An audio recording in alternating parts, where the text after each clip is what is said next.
Salt marsh habitats are under increasing threat due to shoreline degradation and climate change. The Green Shores project in St Andrews is working hard to combat the loss of this habitat at the same time as strengthening the shoreline against the rise in sea levels. The Green Shores project is very much about restoring fringe salt marsh habitats. We're literally trying to find a tool to offer coastal landowners something that they can do to arrest coastal flooding and erosion, or simply to reduce its impact on their land. There were two traditional methods when it comes to coastal erosion and flooding.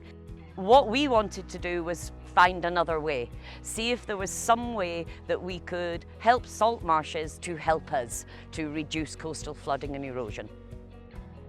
So salt marshes are very important because of the three major elements that come with a salt marsh. One is coastal defence, it reduces wave energy.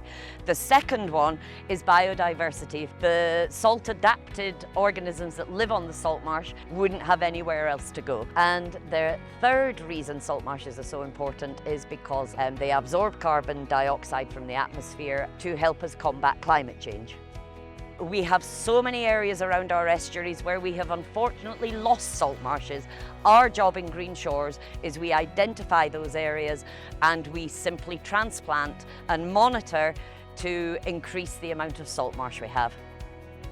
So this is our Tayport site, and it's a great one that highlights the impact of the Nature Restoration Fund essentially. And so the council also, with Nature Scot, helped to fund some trial plantings here. This is one of our youngest sites and it's already spread out by 200–300%.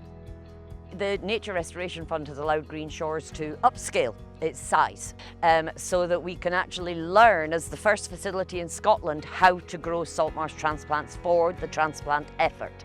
Whether we can grow them through vegetative cuttings, whether we can use their seeds, how viable that is.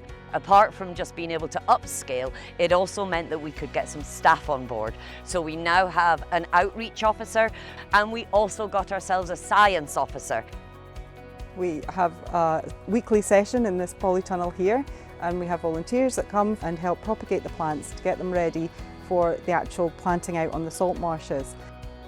It's great that we can get them involved because then they can also understand a little bit more about why we're doing what we're doing, and that percolates out into the community, and you do hear people have heard about us, which is just lovely. If we didn't have the community involved, it wouldn't have the impact that we're hoping to give with the Green Shores project. The Nature Restoration Fund is helping the future of salt marshes very much, because with the work we're doing here in the Eden Estuary, we're doing work in the Tay Estuary and Dornoch Firth, so we have a very nice range of sites. So it means that where there's eroded salt marshes, where our salt marshes are they're most vulnerable, it means we actually have a guideline, we have a toolbox of what we can come and do to help salt marshes wherever they might be under threat.